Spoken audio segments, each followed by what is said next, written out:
Hello everyone, welcome back to World of Tanks with Professor R. Well, it's here, 9.1 public test server. So we're going to take a look at the notes real quick. I'm not going to be downloading this patch as it's a rather large download. And it's not one of the major patches. So we're just going to stick to the notes for this one.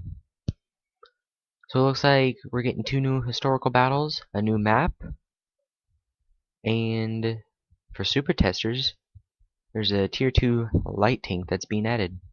Japanese Type 97 T-Key. And I'm guessing that map is based in Russia, because that looks like a Russian name to me, but we'll see how that is. There's improvements to Arctic region, Tundra, Comorin, Windstorm, and Northwest. And here's a nice one. Reduce the frequency of Ruinberg on fire showing up.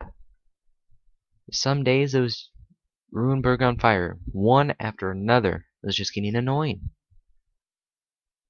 That's a nice update they're gonna add in. It looks like they're changing some tanks. Looks like mostly scout tanks with the M4 Sherman added in, with some increased reload time and aim time. There's a bunch of new medals coming in, and they're just messing with the graphics a little bit, getting them ready for when all the tanks go HD. Changes to the sound. Yeah, that's pretty much all the major stuff. One thing I specifically wanted to look at is the marks of excellence. So instead of reading this to you, I'm just gonna pretty much sum it up. In World War II, when a tank crew did good, like destroying a bunch of other tanks, they would get marks of excellence painted onto them. It wasn't commonly used though, because occasionally it was, well, most of the time it was hard determining who killed the enemy, whose shells knocked out the enemy tanks. So it wasn't widely used, but World of Tanks is going to implement them. And since this was only for the tank aces in World War II, it's pretty much the same thing in World of Tanks. I'm just going to read this one paragraph for you guys real quick. Historically, it was tank aces who got the marks on their guns, so requirements for acquiring them in World of Tanks are similarly high. Getting basic marks requires a player break into the top 35% of players for a specific tank. Second tier marks demand a top 15%, and ultimate marks are rewarded only to the top 5% of players. So as it says right there, it's for a specific tank. So this isn't overall your whole account.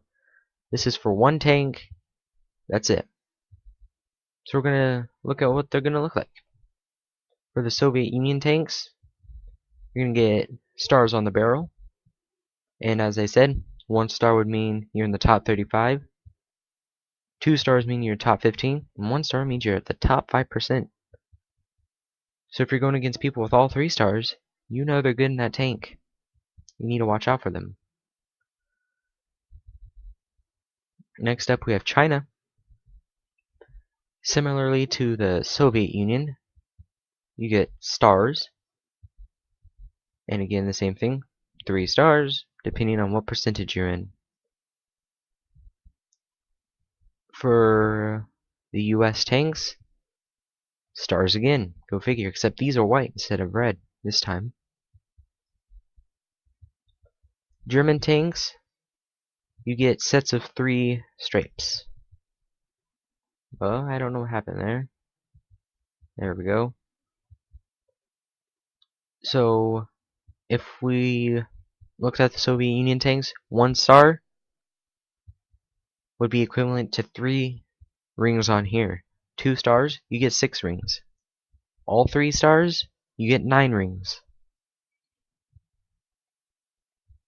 Then we get to the French, where you just have stripes, and pretty much the same. The British with 3 stripes. And then we go to the Japanese, which are different than the stars or stripes.